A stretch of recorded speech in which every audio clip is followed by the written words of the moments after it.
Bismillahirrahmanirrahim. Assalamualaikum warahmatullahi wabarakatuh. Dan akhirnya Jamal Project Podcast kedatangan tamu pertama untuk cewek. Oh, tamu pertama cewek. Iya. Jadi teman-teman perkenalkan ini yang kemarin pakai jasa Jamal Project Fotografi. Jadi ini bisa dibilang pengantin baru. Masih anget-angetnya gitu kan. Bener sih. Dan saya persilahkan buat narasumber perkenalkan. Halo, nama saya Tuti Handayani, biasa dipanggil Tuti. Saya tinggal di daerah Jakarta Kota, deket itu DPR, daerah pinggiran. Ya pokoknya di situlah. Jadi teman-teman yang belum tahu, ini Mbak Tuti ini bisa dibilang satu angkatan sekolah dulu di MTS. Selama berapa tahun baru ketemu lagi? Entahlah, 5 tahun lebih kayaknya. Oh, lebih dong, dari lulus MTS kan? Lulus dari MTS baru ketemu lagi di tahun 2020. Nah, jujur nih, saya nilai Tuti itu orangnya Gimana? ceria, orangnya ya blak-blakan. Tapi di situ saya sedikit mengenal Tuti yang sebenarnya dia itu punya apa ya, karya tulis. Di situ tuh dia, wih, Tuti ternyata punya cerita yang ya cukup unik, ya cukup tertarik buat ngulas lah gitu. Berarti ini membahas tentang cerita itu atau cerita yang mana nih? Ya cerita dari awal lah. Ternyata Tuti awal lahir itu gitu. Sejak kecil teman-teman Tuti itu ternyata udah aku nangis. Tuti ini apa ya, dari kecil udah ditinggalkan seorang bapak. Jadi begitu nikah pun ternyata ibunya sudah nggak ada juga. Jadi orang itu jangan menganggap orang paling bahagia, jangan, orang paling sedih jangan, karena kita di sekeliling kita itu banyak yang lebih kurang beruntung dari kita, lebih beruntung dari kita. Monggo diceritakan. Kalau apa cerita dari Jamal tadi bener sih, kalau kita merasa paling sedih nggak boleh gitu juga, maksudnya kalau melihat banyak yang lebih sedih dari kita. Itu pun yang aku rasakan pas waktu kecil ya. Jujur, sosok seorang ayah itu gimana ya, kayak kangen banget sih, pasti ada namanya. Dari umur 3,5 tahunan lah saya ditinggal bapak saya dan saudara saya itu 8 orang. Itu masih kecil-kecil, belum ada yang menikah tuh. Nah, di situ perjuangan seorang ibu gimana bisa membesarkan ke-8 anaknya, istilahnya tanpa apa ya, tanpa mengeluh. Mohon maaf nih, alhamdulillah ibu saya juga nggak pernah nyari hutang sana sini gitu untuk membiayai ke-8 anaknya itu. Nah, pas kecil itu saya juga udah apa ya, melihat ibu saya jualan gitu. Saya ngambil ilmunya, makanya diajarin gitu juga kan. Ini saya ke sekolah itu, kalau yang lain dibekali dengan uang, saya dibekali dengan buah. Buahnya itu disuruh ngejual. Zaman waktu itu, zaman dulu ya, itu saya ingat banget pertama kali yang disuruh jual itu buah jeruk. Zaman dulu kan jeruk masih harganya satunya itu masih 100 rupiah, 50 rupiah itu. Jadi zaman SD? Iya, zaman kelas 1 SD itu udah dibekali itu. Dibilangin, ini nanti kamu jual ya, harganya segini. Nanti untungnya ini buat kamu, dan untungnya itu cuma 100 rupiah. Itu udah seneng banget. Nah, kayaknya kan pas zaman itu emang iya sih, kayaknya duh, kok kayaknya gini amat ya, nggak. Kalau ngelihat anak lain itu jujur pernah iri. Ngelihat anak lain kan maksudnya kan ada bapaknya gitu. Terus tapi alhamdulillah kan dulu juga udah ada TV tuh, meskipun hitam putih kotak gitu. Yang buruk-buruk itu. Terus ngelihat di TV itu kan apa namanya, banyak kan di berita yang udah nggak ada bapak ibunya ya. Itu di situ kan kayak aku sendiri pun langsung, oh iya, nggak boleh sedih, nggak boleh merasa yang paling sedih, nggak boleh merasa yang paling tersakiti. Di luaran banyak yang lebih dari aku yang nggak punya bapak ibu. Alhamdulillahnya waktu itu kan masih punya ibu.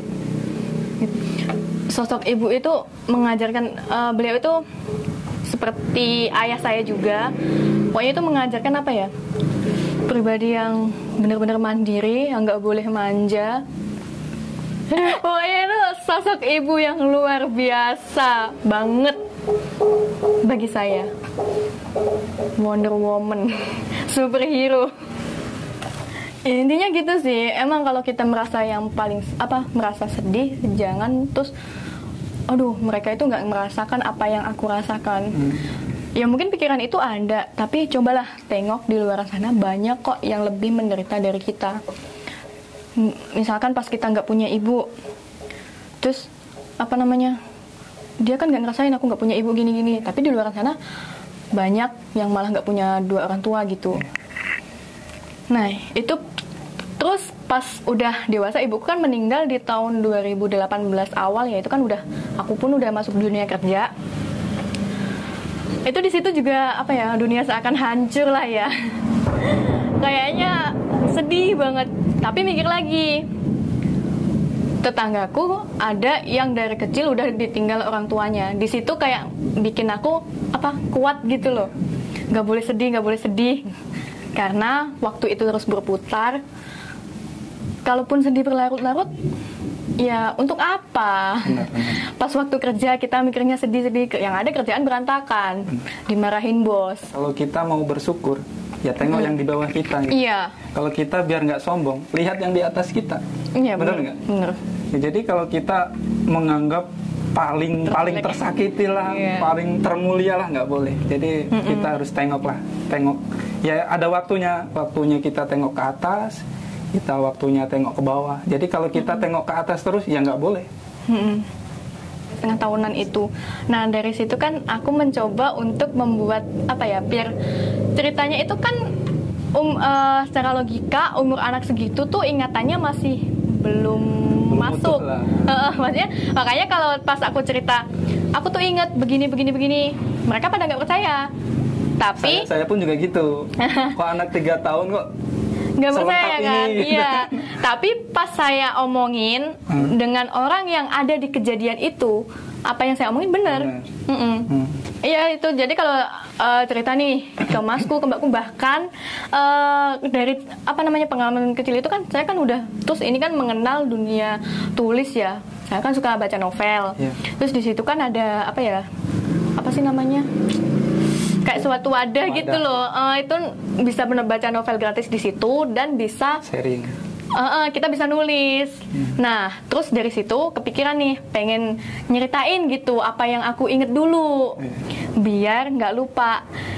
Nah, yang kebetulan kayak aneh gitu ya. Kakakku ada yang baca, dia gini, loh, iya loh, ini bener gini.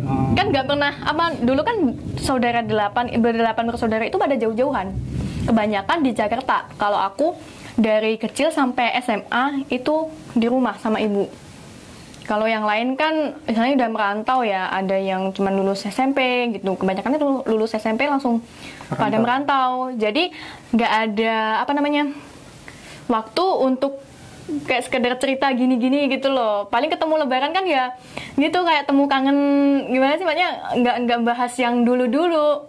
Makanya pas baca ceritaku itu, loh iya, ini pas begini, ini pas kejadian ini aku di sini nih gitu. Tapi aku nggak inget yang kakakku itu ada di ada di situ gitu. Jadi kan yang aku ceritain dalam tulisan itu kan memori yang aku inget aja. Di sini tuh ya sekalian, jadi teman-teman yang mungkin pengen tahu cerita lengkapnya, ini Mbak Tuti ini punya karya tulis nih. Ntar kita linknya disertakan di bawah, diklik aja. Jadi ya cukup panjang, saya baca itu baru pakai halaman berapa ya. Ini cerita banyak amat, bukan cerpen ini. Kalau cerpen itu cerita pendek. Ini kayak sinetron Indosiar. Aku yang tersakiti. Ada sih judulnya itu Suka Duka Menjadi Anak Yatim gitu ya. Nah itu emang aku ceritain dari istilahnya aku kecil.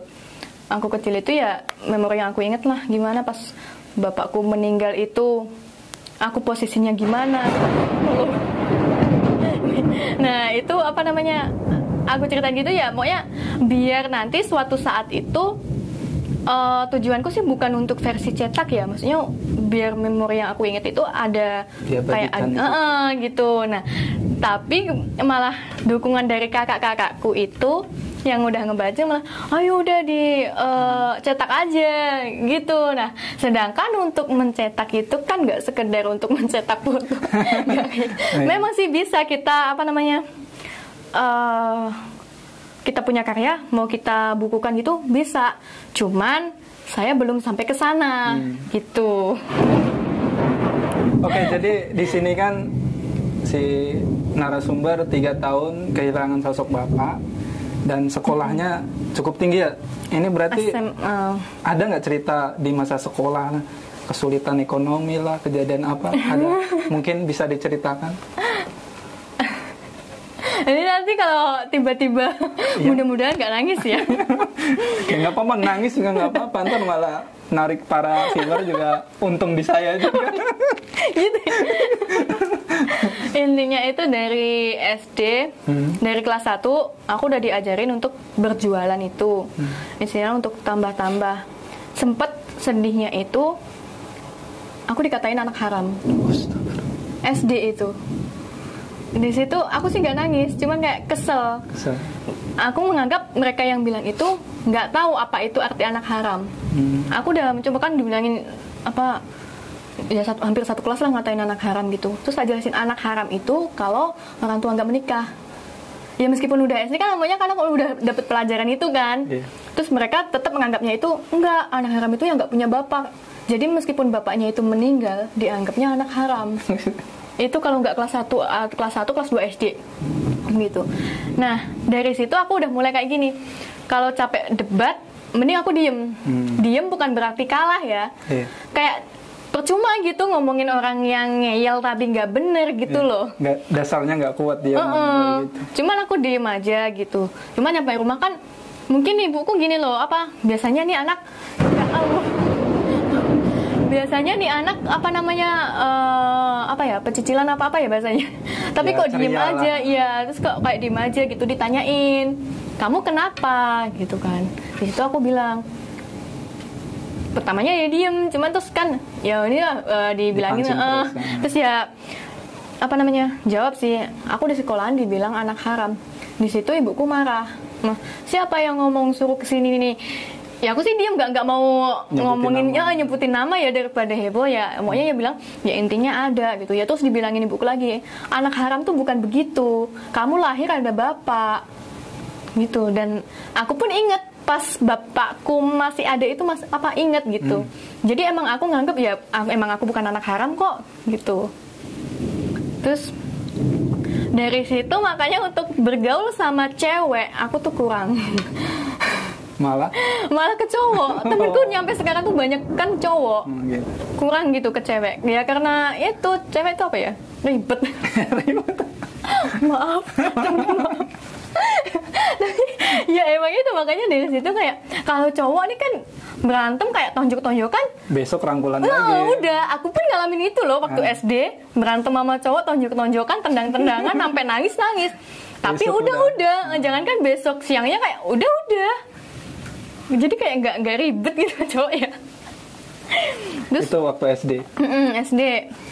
Tapi sebenarnya kenapa aku ceritaku itu suka duka menjadi anak yatim, itu baru dukanya sih yang di situ. Kemarin kan sempet apa ya, off dulu belum lanjutin karena sibuk urusan nikah. Nyampe sekarang ya belum. Nah di situ tuh mau sukanya itu dapat bantuan terus. Dari? Ya kalau sekolah kan dulu kan SPP masih bayar ya SD. Iya. Ingat nggak? Nah itu kayak dari apa ya, pemerintahnya apa lupanya, pokoknya intinya itu yang dana bos itu. Sebelum bos malah udah ya, itu pokoknya aku sering dapat bantuan dari kelas 1. Jadi tuh pasti kan ditanyain siapa nih di satu kelas yang nggak punya bapak atau yang nggak punya ibu gitu kan. Nanti tanpa jadi ini untuk sukanya menjadi anak yatim ya, dari SD itu alhamdulillahnya dapat bantuan sekolah gitu. Kayak SPP kan dulu pernah bayar tuh. Itu tuh SPP masih bayar per bulannya berapa lupa. Intinya kan ya cukup lumayan kalau untuk dulu gitu. Nah dari situ alhamdulillah dapat bantuan, karena untuk bantuan yang istilahnya orang tuanya nggak punya orang tua atau salah satu orang tua udah meninggal gitu. Alhamdulillahnya ya, maunya banyak yang sayang. Tapi kalau dibilang kasihan sih, ya saya nggak mau dibilang kasihan ya. Nggak mau dikasihani. Nggak mau dikasihani gitu. Mungkin ya itu bentuk rasa sayang mereka ke aku dan keluarga gitu. Intinya tuh jadi kayak apa ya, prioritas gitu loh. Jadi saya mau konfirmasi nih, meskipun ceritanya ini dari kecil udah diajarin berniaga nih. Uang saku juga dari untungnya berniaga nih. Yeah. Jadi di situ tuh saya karena pernah deket sama tetangganya itu, Tuti itu jadi bintang kelas itu. ranking 1 terus ini bener nggak ini sama teman-teman? SD itu tahu ya. Dibilangin saya pernah deket sama tetangga. Digaris bawahi. Waktu SD sampai kelas 6 SD semester 1 itu peringkat 1, iya. Dan di situ di awalnya aku nggak percaya. Bener, soalnya kenapa? Ibuku SD nggak lulus, nggak bisa baca. Tapi kalau angka bisa, soalnya kan gitu. Jualan. Jualan harus pinter ngitung. Itu tuh pas dapet juara 1 pertama tuh kayak kaget. Kok bisa ya aku? Gitu kagetnya kan? Bukan karena nyontek kan? Enggak. Bukan. Enggak. Kalau nyontek gak mungkin nyampe kelas 6 loh. Pas ngasih tahu ibu tuh juga ibu tuh kayak bangga gitu. Apa namanya? Ibu kan gak ngajarin kamu semua. Nah dari situ juga rasa iri tuh tiap hari ada tuh di situ juga. Tiap malam kan belajar habis maghrib gitu kan. Yang lain pada belajar kelompok. Aku nggak ada teman. Terus ngelihat aku sampai diajarin sama ibu tetangga, ibunya tetanggaku. Tapi itu nggak tiap hari, baru awal-awal itu. Terus kan aku nggak mau lagi karena kan habis maghrib harus nyamperin ke sana gitu. Kayaknya tuh apa ya, antara males dan takut. Terus ya udah belajar sendiri aja gitu. Nah juga mikir sih, makanya bukan juga kok bisa gitu loh, ibu nggak ngajarin kamu udah makanya ya pinter sendiri apa makanya tuh secara ini tuh bisa sendiri gitu loh. Nah ngeliat ibuku senyum pas aku dapat peringkat 1, dari situ aku kayak aku harus selalu juara. Dapat penyemangat di situ. Dapat penyemangat karena apa? Aku sadar aku dari orang yang nggak punya, kakak-kakakku banyak, ibuku harus mencukupi kebutuhan anak-anaknya. Tapi dengan lihat nilaiku, ibuku seneng. Aku setidaknya aku nggak bisa ngasih uang ke ibuku, tapi bisa ngasih kebahagiaan dengan cara yang lain. Itu dari situ tuh aku sendiri nggak rajin belajar. Sampai pernah kaos kakiku pernah udah bolong itu pas SD. Meskipun dulu kaos kaki nggak ada 5.000 ya harganya pas SD, tapi itu sangat berarti loh. Pas minta aja sampai dijanjiin gini, kamu harus juara 1 dulu. Dari situ itu kita ambil pelajaran kalau didik anak itu kalau minta sesuatu itu harus ada timbal baliknya. Bu minta HP, kalau langsung kita minta HP ya anak itu ya istilahnya kalau kita di sini tuh kalau titik ya kamu juara dulu dong ntar baru saya kasih. Nah, di situ tuh justru malah jadi penyemangat, jadi motivasi si anak. Jadi kalau kita maaf ngomong nih, kalau di zaman sekarang tuh ya anak-anak tuh terlalu dimanja. Jadi itu kedepannya buat si anak juga nggak bagus. Ini bukan maksud menggurui nih. Ya di sini zaman politik ya sok-sok bijak lah biar keren gitu. Padahal belum jadi orang tua tapi sok-sok ngajarin orang tua didik anak. Nah, terus ini biar buat pemanis di sekolah punya cerita asmara nggak? Kebanyakan SMP. SMP udah ada ini. Kalau dibilang mantan pacar bukan ya, mantan gebetan. Oh gebetan. Mantan gebetan. Soalnya nggak nyampe pacaran. Deket aja gitu. Deket ya kayak sama-sama suka, terus udah. Itu pertama kalinya. Tapi perasaan suka itu saling diungkapkan gitu. Saling. Nah, terus berangkat tuh kayaknya pengennya pagi-pagi gitu. Sebelum masuk tuh kayak pengen ngeliat dulu. Meskipun cuma iklan, dia kan kalau ke kelasnya kan otomatis kan lewat depan kelasku. Kayaknya itu kayak udah penyemangat banget. Terus kalau pulang tuh belakangan pengen ngerasa pede. Siapa sih aku? Yang lain banyak kok yang cantik. Pasti dulu gitu sih kalau ada yang suka gitu pasti ngerasanya gitu. Cewek kayak minder. Itu merendah untuk dipuji. Ya nggak Mas? Mas Fahmi, karakter saya tuh kayak gitu, merendah tapi minta dipuji. Istilahnya itu enggak kamu cantik kok mintanya tuh dipuji gitu. Kalau dibilang iya kamu jelek sakit hati pasti kan. Kalaupun aku dulu pas SMA itu pacaran, nggak boleh main sana sini. Nggak boleh. Jamus nggak boleh. Nggak boleh istilahnya ke tempat wisata kan dulu baru Jamus kan yang kita kenal. Jamus tuh itu. Iya itu nggak boleh mau main ke situ-situ. Malah dikasih tahu sama ibu, kamu kalau punya pacar mending diajak ke rumah. Jadi mungkin biar bisa apa namanya? Ngontrol mungkin ya. Iya itu. Jadi apa? Temen-temenku itu banyak yang cowok-cowok itu malah main ke rumah. Itu padahal bukan pacar ya. Tidak teman. Iya temen, karena dari itu tadi aku lebih suka berteman sama cowok daripada cewek. Itu. Jadi yang benar-benar mantan kalau bisa dihitung berapa? Aduh, setengah lusin. Di sini Mbak Tuti sudah menceritakan udah sampai SMA ya. SMA udah kenal. Iya. Udah benar-benar dibilang pacaran, udah dekat sama lawan jenisnya. Dan kita tanya nih, cerita udah ke tempat kerja udah berapa kali pindah-pindah, apa udah menetap 1 kali sampai sekarang? Untuk dunia kerja aku pindah 3 kali. Yang lulus SMA kan langsung masuk bulan puasa ya, itu kalau nggak salah. Lulus 2 bulan. Iya 2 bulan. Ya Agustus kan, Juni lulus udah nggak masuk sekolah. Tapi ininya kan Juli ya, istilahnya benar-benar clear. Agustus itu udah puasa, Lebaran itu aku langsung ke Jakarta. Agustus 2012 tanggal 24 Agustus 2012 hafal Jakarta. Itu udah masuk? Apa nunggu Belum. masih nyari-nyari? Masih nyari-nyari. Dan itu sampai istilahnya stres ya. Sebulan nganggur. Itu Tapi udah. ada saudara di Jakarta? Iya, alhamdulillahnya kakak-kakak banyak. Kalau untuk tidur dan makan nggak khawatir gitu ya. Tapi kan ya kita mikir dong. Maksudnya kan pengennya kerja biar nggak ngerepotin gitu kan. 1 bulan itu nyari sana sini, nggak dapet, ternyata susah banget nyari kerja di Jakarta. Kalau seingat saya pernah di asuransi juga ya? Ya, itu mencoba, tapi sambilan itu. Udah kerja, tapi sambilan di asuransi. Tapi dari awal pun kayak, mungkin ajakan dari kakak, akunya setengah minat, setengah enggak. Jadi ya nggak dilanjutin gitu. Awal-awal kerja itu sempet di salon kecantikan. Pernah ke salon? Itu tuh untuk facial, terus refleksi gitu. Refleksi tapi beda lagi, makanya ya masih satu salon itu ya. Terus namanya ya? Pokoknya ya urut-urut gitulah. Itu di mall gitu. Nah, aku dulu kan itu kan nggak boleh pakai kerudung. Kalau kerja di situ, rambutku bondol. Terus harus dandan. Nah, aku itu dulu nggak bisa dandan. Tapi aku nggak bisa dandan, mantannya solusi. Bohong banget ya. bener itu. Untungnya yang kerja di situ seniornya itu baik.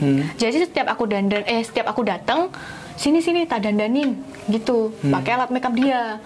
Tapi kan ya nggak enak dong masa tiap hari begitu. Jadi sekali dapat kerjaan, entah apapun itu, aku niat untuk ditekuni. Intinya tuh ya bismillah, aku niat kerja dapat uang untuk kebutuhan gitu. Tapi karena itu kan nggak boleh pakai kerudung, harus dandan. Aku ribut terus sama kakakku. Aku kan di situ kan sama kakakku kan. Iya. Ribut terus diomelin gitulah, nggak boleh. Ngapain sih kerja kayak gitu. Kerjanya sih halal, cuman mungkin kayak penampilannya ya gitu. Dari segi penampilan itu minus. Jadi setiap mau berangkat kerja diomelin, balik kerja diomelin. Aku sampai nangis, sampai ponakanku yang masih kecil tuh bilang, udah sih bapak ngapain sih marahin Lek terus, kasihan, sampai digituin. Akhirnya pas hari ketiga itu, kan aku kan di kerjaan kan udah kayak gak kuat gitu kan, nangis. Terus disamperin sama bosnya, kenapa? Ya aku ceritain, jujur. Terus oh ya udah nggak apa-apa. Sebenarnya di sini juga kerjanya nggak aneh-aneh. Cuman kalau emang kakakmu nggak ngebolehin daripada istilahnya sama-sama berat gitu kan, ya udah nggak apa-apa. Akhirnya udah di situ. Terus nggak kerja berapa hari lagi, dari berapa hari gitu nggak kerja, terus dimasukin ke kerjaannya masku. The power of orang dalam. Di apa itu? Di ini supplier ya, audio mobil gitu loh. Audio mobil. Jadi dia jual audio mobil tapi jual partai gitu. Grosir gitu. Nah di situ aku 5 tahun kerja. Oke, jadi tadi Mbak Tuti sudah sampai ke dunia kerjanya, nyampe 3 kali pindah ke tempat kerjaan dan sampai sekarang. Dan di situ kita menemukan, menggali. Jadi Mbak Tuti ini bisa dibilang pencari cinta lah, pemain cinta lah. Di situ katanya dia mantan nyampe 1 lusin. Jadi dan pada akhirnya 1 Oktober kemarin Mbak Tuti menemukan, berani mengungkapkan cinta yang sesungguhnya kepada walinya.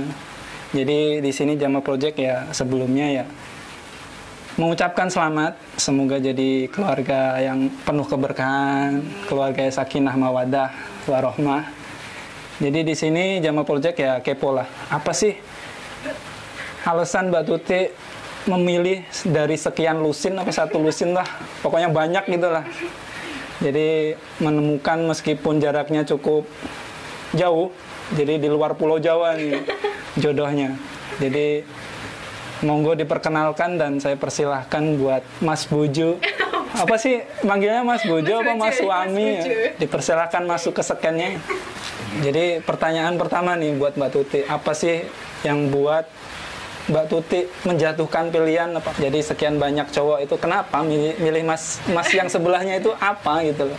Nilai plusnya apa gitu loh? Kalau dibilang apa alasannya apa ya? Bingung juga.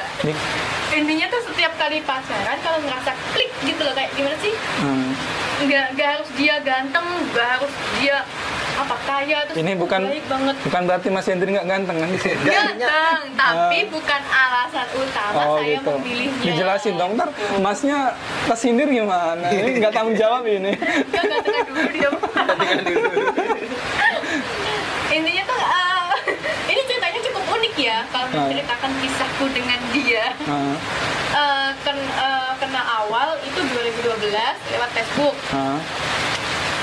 Facebooknya itu karena dia temennya Mbak Umi, malah dia kenal duluan itu sama Mbak Umi dari dunia radio. Lebih akrab sama kakaknya gitu. Lebih akrabnya sama Mbak Umi. Nah, dari Facebook Umi kan, oh ini adiknya ini, saudaranya ini, terus kan dia nge-add. Dijomblangin deh. Enggak kayak gini, enggak. Awalnya enggak seperti itu. Awalnya hanya sekedar Mbak Umi bilang, ini adik gue loh, Jo. Gitu.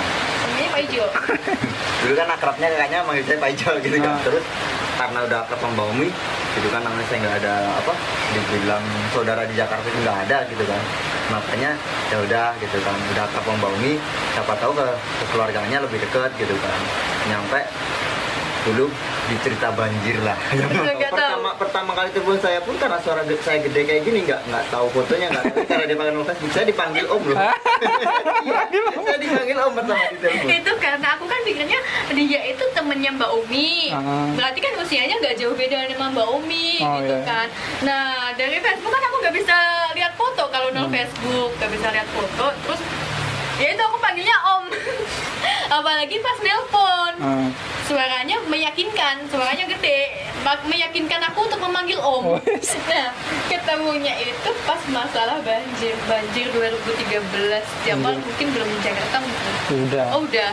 Tahu yang pas banjir 2013 itu kayak 2020 kemarin tapi yang lebih parah. Bundaran HI yang tenggelam itu bukan? Kayaknya iya. Intinya itu banjirnya lama. Kalau yang awal 2020 kan banjir surut, sampai akses kemana-mana tertutup. Misalnya dari Blok M kota aja udah nggak bisa pakai istilahnya apa ya, busway itu nggak bisa jadi kok nyambung. Nah kan posisinya kan kontrakanku kan kakakku di bawah, aku yang di atas, pinggir rel gitu kan, apa nyambung ke jalan rel gitulah. Turun ke bawah itu udah sepinggang masuk kontrakan kakakku itu. Jadi kan 5 hari nggak bisa mandi itu. Yang nggak bisa mandi emang nggak mau mandi. Ya gimana, masa mandi begini terus kotor lagi. Kecuali kalau kamar mandi di atas itu masih oke. Kamar mandinya di bawah itu tuh kamar mandi udah sama rata sama air. Nah, Mbak Umi ngasih tahu Mas John ini. Manggilnya yang mesra dong, suami loh ini. Mas Bojo ngasih tahu Mas Bojo suruh nengokin aku di kota. Soalnya aku kan juga diteleponin Mbak Umi kan. Udah kesini aja, posisi Mbak Umi waktu itu di Pondok Pinang. Kataku mau gimana mau ke situ? Aksesnya semua lumpuh. Iya. Jalan ke depan aja udah sepinggang, udah nggak bisa gitulah. Jadi kita bertahan nasi mie tempe itu aja 7.000 loh. Dan itu tidurnya pun buat tenda di rel. Iya. Jadi kereta itu nggak ada yang jalan. Kereta itu nggak ada yang KRL itu nggak ada yang jalan. Kereta Jawa pokoknya nggak ada yang jalan. Jadi kita buat tenda di rel itu. Jadi relnya di tengah. Dibikin tenda gitu. Nah sampailah dia nelpon. Biasanya kalau nomor baru itu nggak aku angkat. Terus? Tumben-tumbenan itu aku angkat. Pas tanya siapa tuh, soalnya kan gede. Terus Mbak Umi nyambung kan, ternyata digabungin. Oh itu, oh iya Om, ya gitu Om. Karena nggak tahu itu manggilnya Om. Ini mau ke situ gitu kan. Ya udah janjian di rel. Ketemu di rel itu. Terus aku bilang, itu pertemuan pertama. iya, pertemuan pertama yang super. Baju, kan aku kan bilang aku pakai baju loreng-loreng gitu kan. Jadi di situ banyak pengungsi gitu juga. Banyak banget. Karena pada ngungsi di rel semua itu kan yang dibawa kan udah Cuman kerendam. kayaknya kebetulan pas hari itu pas udah banyak yang mulai bongkar tenda di hari itu, ya mulai agak surut kan. Itu mulai hari itu mulai surut, tapi posisi aku tetap belum mandi. 5 hari gak mandi ketemu dia. Itu posisi masih banjir ke situnya. Ke situnya aja waktu saya Mas jalan Hendri? aja bener-bener merhatiin di trotoar, soalnya pernah ada orang jalan yang pas di atas selokan gitu langsung kecebur gitu kan. Iya. Itu naik motor berarti ke situ. Jalan kaki, soalnya gini, saya nggak tahu posisinya yang namanya adiknya Mbak Umi di situ ini, istilahnya di mana dulu nggak tahu. Intinya ya udah ada Mbak Umi punya adik di Jakarta, udah sekedar ngeet, sekedar tujuan saya ngeet apa, intinya saya nyampein bahwasanya saya temennya kakaknya gitu kan, adiknya Mbak Umi ya. Terus dibalasnya di was dinding itu, saya nggak ngesututan lagi, udah nyampe nggak ada komunikasi lagi. Ada komunikasi ketika waktu banjir itu, Dek, saya punya adik saya di situ loh, deket sama kamu. Iya, tempat kerjanya taunya deket sama kontrakan. Saya nyamper ke situ.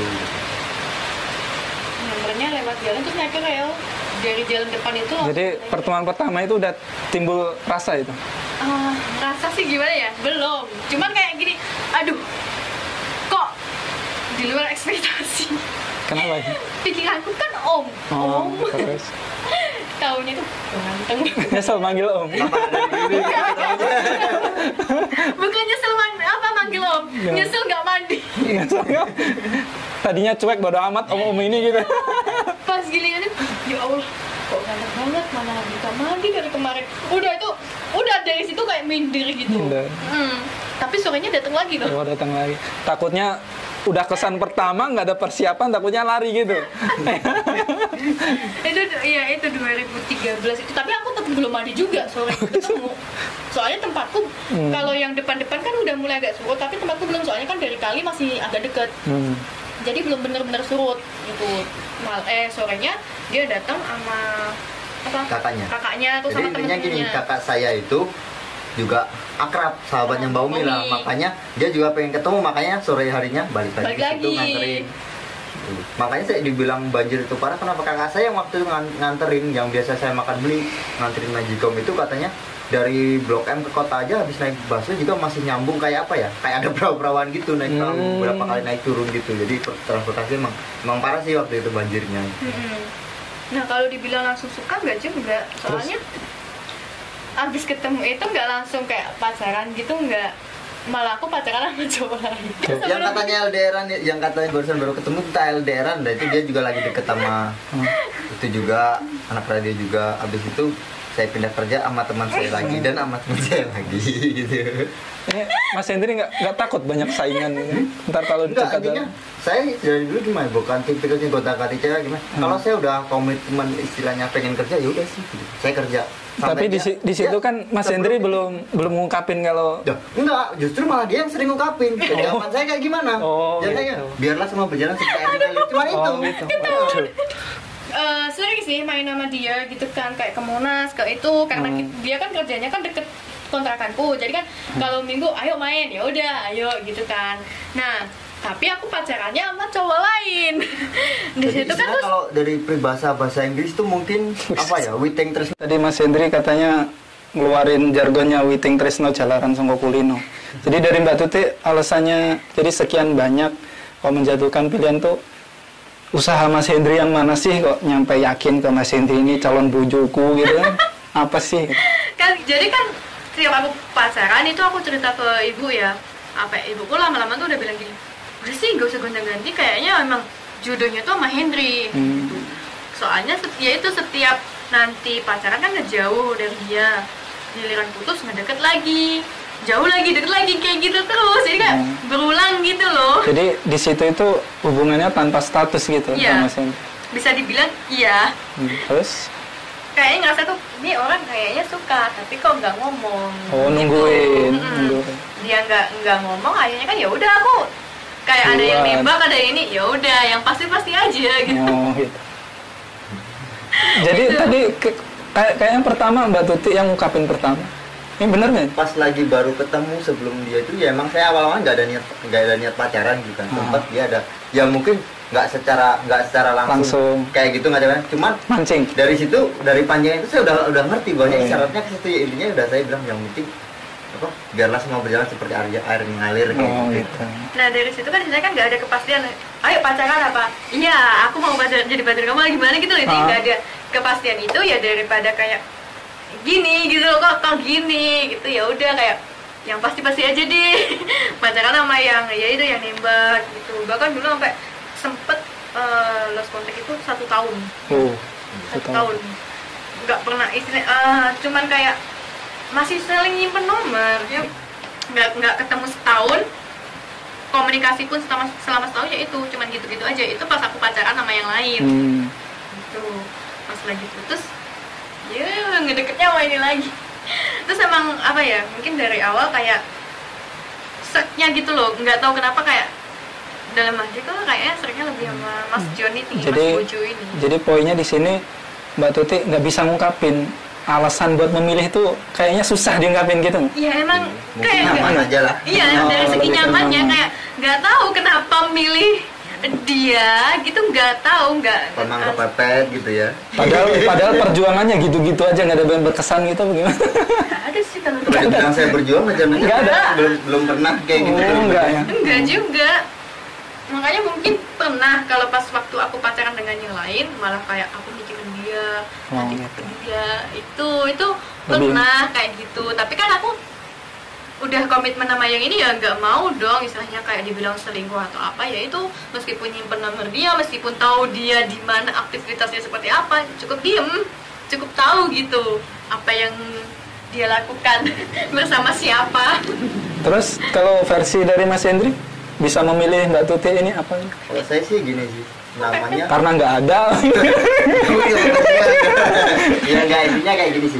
Dari mungkin ekspektasi nih bagi yang masih ABG ya, mungkin iya sih ekspektasi, wah ntar istri saya punya istri yang begini.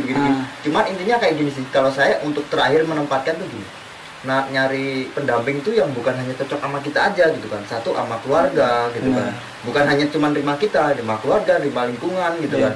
Dan dari seiring berjalannya waktu ya mungkin ya adanya di sini gitu kan, yang mau terima saya kayak gini, sama keluarga saya juga mau. Dan intinya gimana ya, yang kita rumah tangga itu buat kecocokan sehari-hari kok, buat cocok seharinya gimana cocoknya, terus nggak cuma buat sehari 2 hari gitu loh.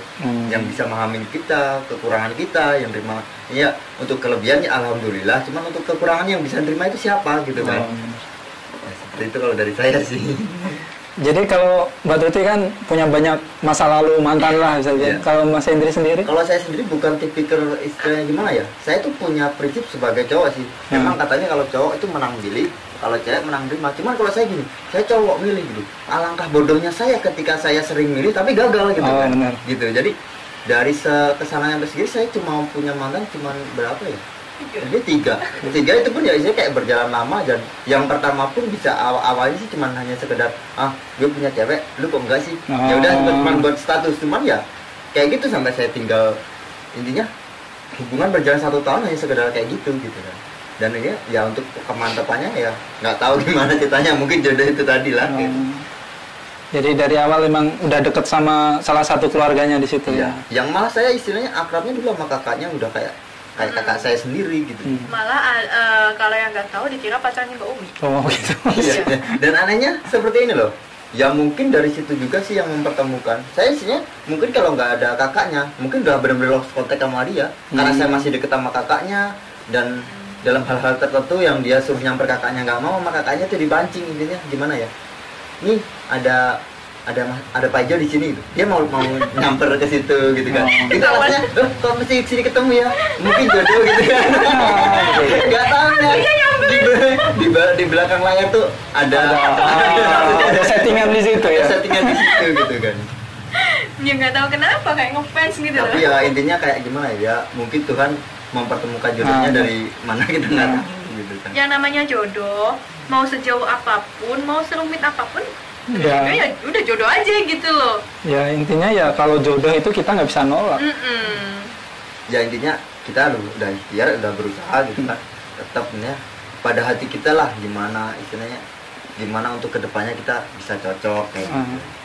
Bukan Tapi di situ sampai menikah hubungannya ini udah dijelasin dulu apa hubungan tanpa status tiba-tiba nikah bagaimana?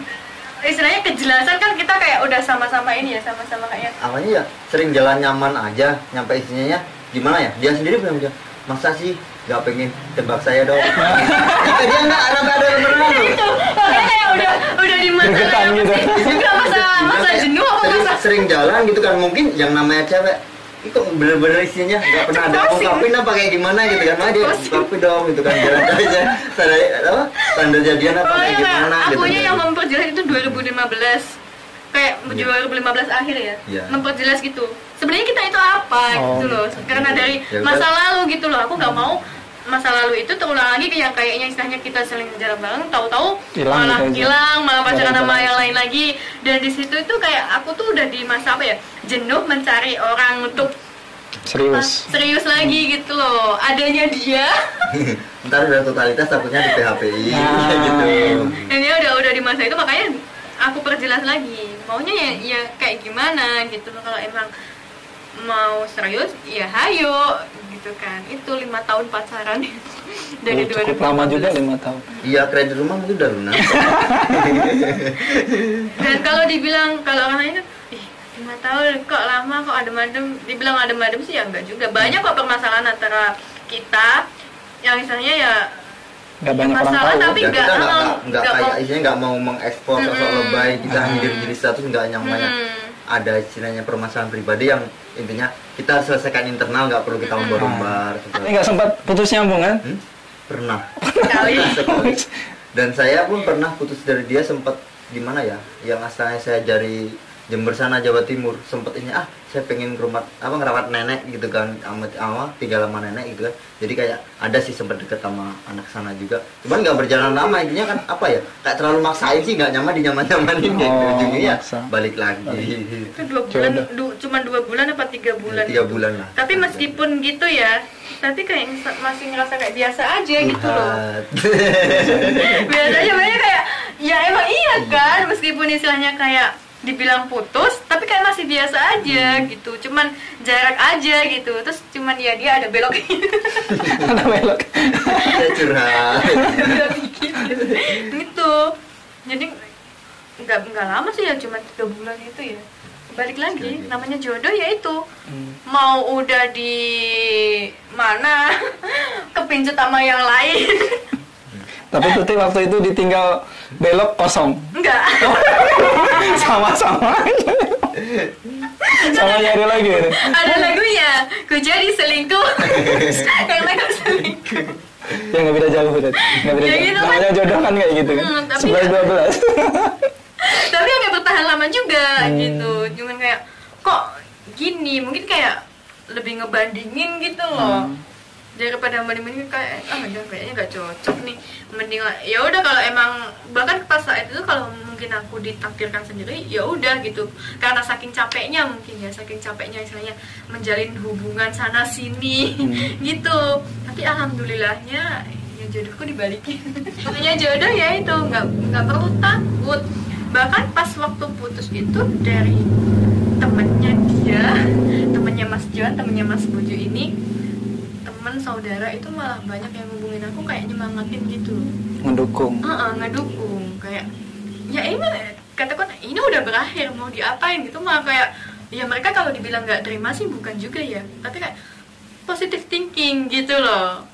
Jangan ngomong gitu loh. Nah kenyataannya kan kayak aku masih mau nyangkal gitu kan, tapi malah mereka tuh kayak ngasih support gitu, ngeyakinin kalau pasti bakal balik. Mungkin Tuti ngaminin di situ. Ya dalam hati pasti amin. Berharap masih ada harapan.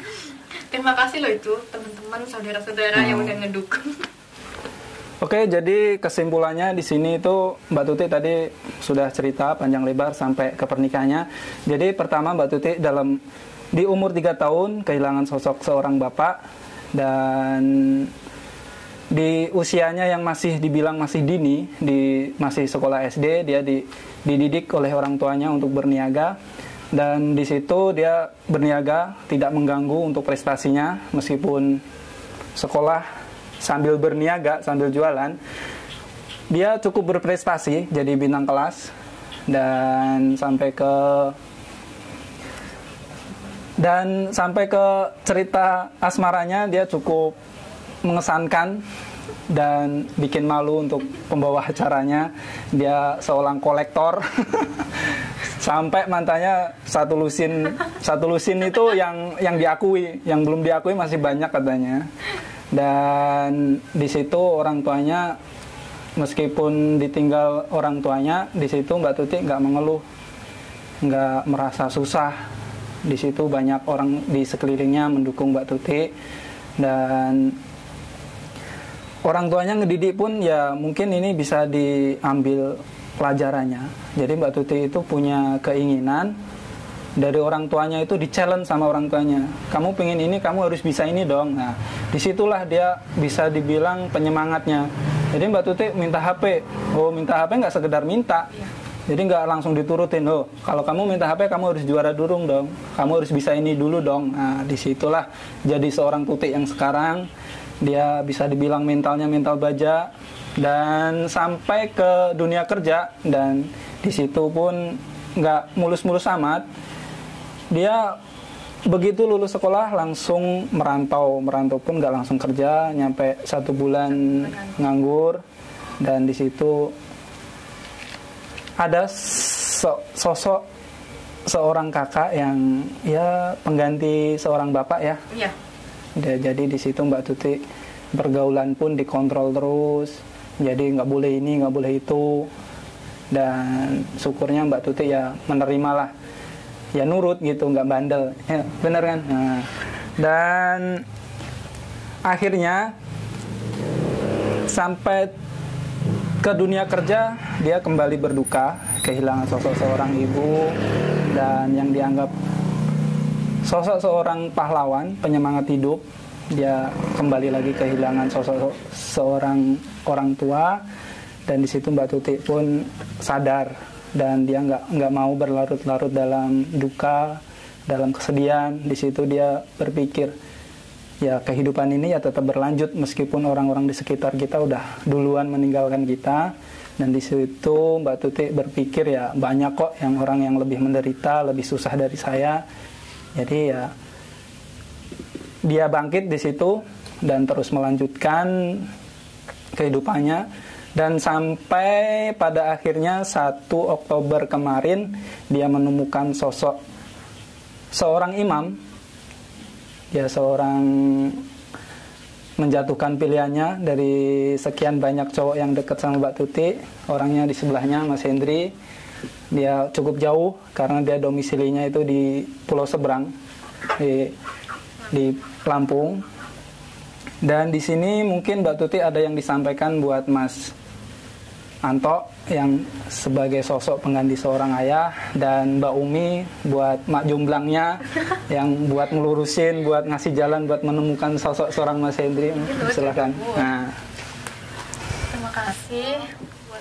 Meskipun dari kecil aku jarang bertemu dengan Mas Anto, karena usia kita pun jauh banget, ada 20 tahunan. Tapi nggak nyangka sih, hanya pas di Jakarta masuk di dunia kerja bisa satu lingkungan, satu rumah sama Mas Anto.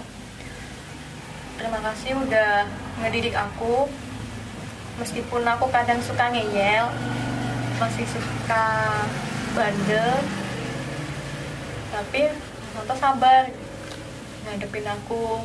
Makasih yang selama ini ngelarang-larang aku untuk main malam, pulang malam. Mungkin dulu aku ngerasa kayak dikekang, tapi ngerasain manfaatnya, bahwa itu ya untuk kebaikanku. Ya maaf kalau selama ini suka ngerepotin, masih suka ngelawan. Kayaknya jangan lanjut. Ini pokoknya mengucapin makasih banget buat Mas Santo yang udah menggantikan sosok bapak buat aku yang dari kecil udah nggak ngerasain sosok bapak, tapi Mas Santo sebagai kakak pertama bisa jadi sosok bapak buat aku. Makasih banget tuh. Buat Mbak Umi? Buat Mbak Umi, meskipun kita suka berantem, suka cakar-cakar, iya kalau ketemu, tapi makasih banget.